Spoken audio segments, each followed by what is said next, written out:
유일무이한 북한의 종교, 주체사상, 북한이 종교단체의 명칭을 변경하는 조치를 취한 것입니다. 안녕하세요. 남북통합문화센터 인문학 소통과정 강의를 맡게 된 서울대학교 통일평화연구원 교수 김병로입니다. 지난 시간에 이어 북한 주민의 종교생활 강의 2부 시작하겠습니다. 1부에서 북한의 종교 현황과 종교 정책을 살펴봤다면 2부는 북한의 실질적 종교인 주체사상과 북한의 종교 개방 가능성에 주목해보고 통일을 위한 종교의 역할에 대해 이야기해보고자 합니다. 남한도 종교 현상으로 보면 다른 아시아 국가들과 조금 다른 특징을 보이는데요. 일본이나 중국, 동남아 국가들은 대체로 유교나 불교가 강세인 반면 남한은 기독교가 다른 나라에 비해 급성장했습니다.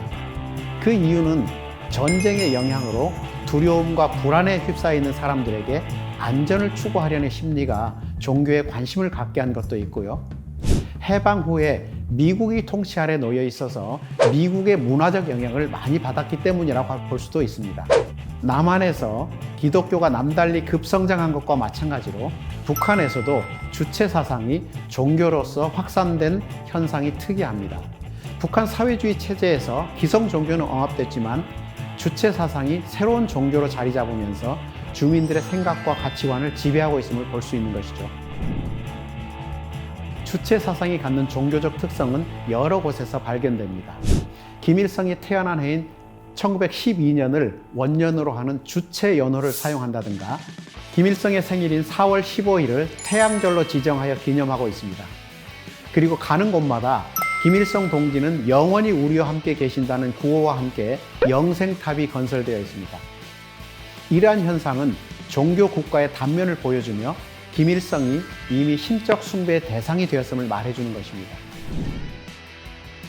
종교사회학자 에밀 딜갱은 종교를 성스러운 것에 대한 신앙으로 정의하면서 종교가 되기 위해서는 교리와 의식, 공동체라는 세 가지 요소를 갖고 있어야 한다고 주장합니다. 교리적 측면에서 주체 사상이 종교로 심화된 것은 바로 사회정치적 생명체론이 완성되면서부터인데요. 인간의 생명을 육체적 생명과 사회정치적 생명으로 구분하고 죽음으로 끝나는 육체적 생명과 달리 죽음 이후에도 영생하는 사회정치적 생명이 있다고 말하기 때문이죠. 또 종교의식과 공동체 활동도 일주일 단위로 반복되는데요.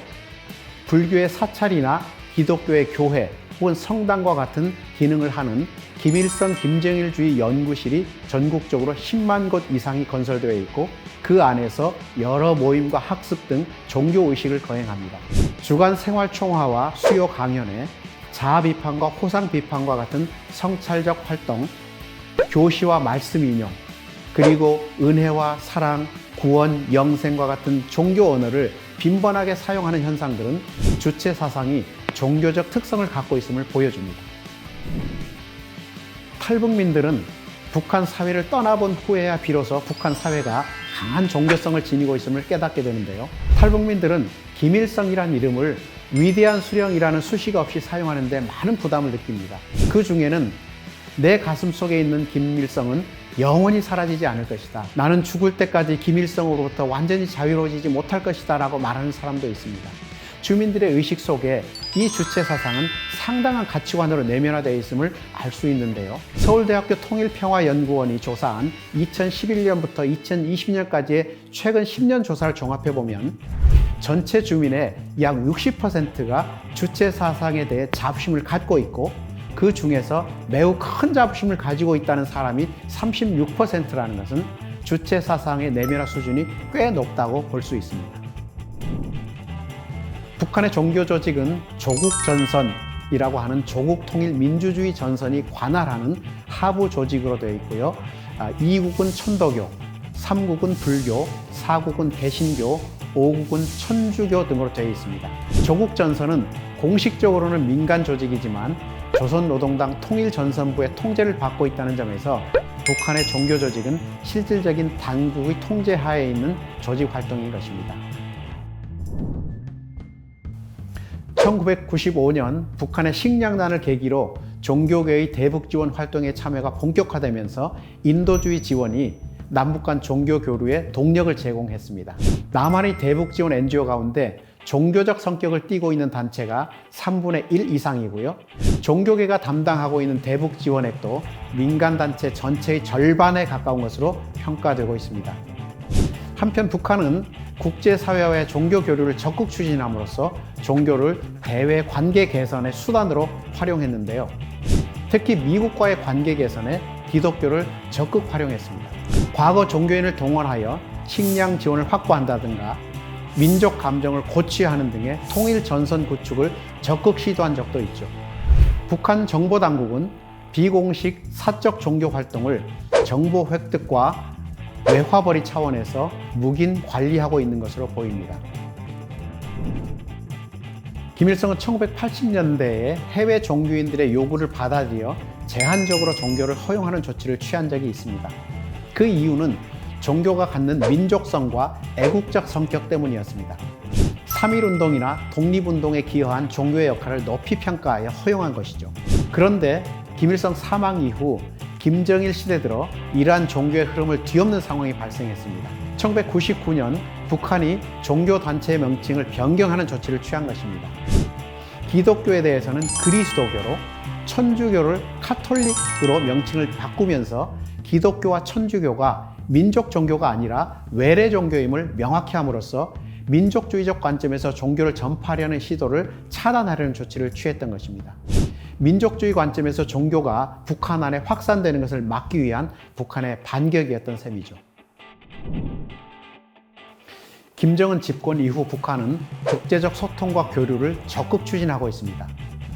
북한식 국제화 담론은 김정일이 2009년 지시한 자기 땅에 발을 붙이고 누는 세계를 보라는 구호에서 시작됐지만 유럽 유학 경험을 가진 김정은 시대에 더 적극적으로 진행되고 있죠. 김정은의 종교에 대한 입장은 알려진 바가 없습니다만 스위스의 종교적 영향을 받았을 것으로 짐작해 볼 수 있습니다. 현재까지는 특별한 단초를 발견할 수 없으나 2020년 12월 반동 사상 문화 배격법을 제정하여 외래적 사상과 문화에 대해 철저히 단속하고 척결하려는 움직임은 북한 종교의 공간을 위축시키고 억압적 분위기가 조성될 가능성이 있습니다. 하지만 김일성을 따라하는 정책을 펴고 있어서 김일성이 강조한 애국, 애족 성격의 종교로 해석한 관점을 받아들일 가능성도 있습니다. 북미 관계가 진전된다면 북한에서도 종교의 공간이 확대될 가능성이 상당히 높다고 볼 수 있습니다. 동독의 체제 변화와 독일 통일을 성취하는 데서 종교의 역할은 결정적이었습니다. 동서독은 인구의 절대 다수가 기독교 인구로서 동독에서도 기독교 인구는 70% 이상을 차지할 정도로 압도적이었는데요. 이러한 종교를 배경으로 동서독은 양국 간의 신앙적 연대의식을 유지함으로써 동독의 교회가 공산주의 정권의 저항 세력으로 존재할 수 있었습니다. 동독 개신교가 명맥을 유지하며 정치 사회적 활동을 전개할 수 있었던 힘은 서독의 재정적 지원이었습니다. 서독교회가 매년 동독교회에 지원한 300억에서 400억 원 상당의 물질적 지원이 실질적 도움을 주었던 것이죠. 서독교회의 재정적 지원이 없었다면 동독 개신교는 존속 자체가 어려웠을 것입니다. 이러한 재정 지원을 바탕으로 정치범 석방과 이산가족 재결합을 위한 내독 간 거래 창구로도 종교가 활용됐습니다.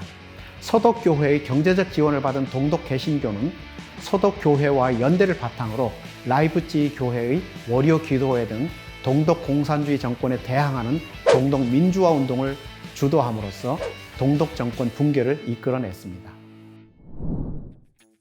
먼저 동유럽과 중국의 경험을 볼 때 사회주의 국가에서 종교 활동을 하는 데는 공산주의 정권의 협력이 절대적으로 필요합니다.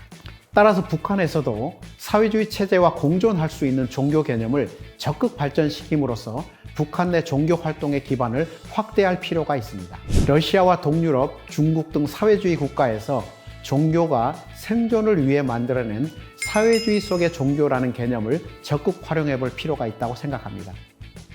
또한 최근 김정은 정권이 국제사회와 교류를 원하고 있으므로 종교인들의 대외적 활동이 북한 사회주의 체제의 유연성을 국제적으로 알릴 수 있다는 점을 설득하여 대외 활동을 적극 허락하도록 촉구해야 합니다.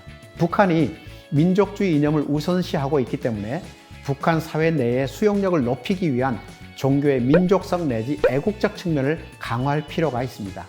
북한의 국가 정책을 적극 수용하고 사회주의 혁명과 건설에 참여하는 이른바 애국 종교 내지 민족 종교의 성격을 강화하는 방식으로 접근할 수 있을 것으로 보입니다. 종교는 화해 및 평화지향적 대북 정책을 정신적으로 뒷받침하는 역할을 해야 합니다. 남과 북은 한국 전쟁으로 200만 명의 사륙을 경험하여 상호 적대의식이 구조화되어 있습니다. 이런 상황에서 남북 간의 화해를 도모하는 일이 쉽지 않기 때문에 평화와 화해의 가치를 지향하는 종교가 앞장서서 남북 화해를 증진하는 역할을 함으로써 통일에 기여해야 할 것입니다. 지금까지 북한의 종교 현황과 북한 주민의 종교 생활, 분단 이후 종교 정책의 변화를 중심으로 남북의 종교 교류와 통일을 위한 종교의 역할까지 살펴봤습니다.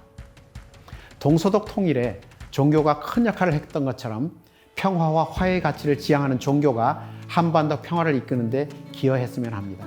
오늘 강의 재미있게 보셨기를 바라면서 이만 마치겠습니다. 감사합니다.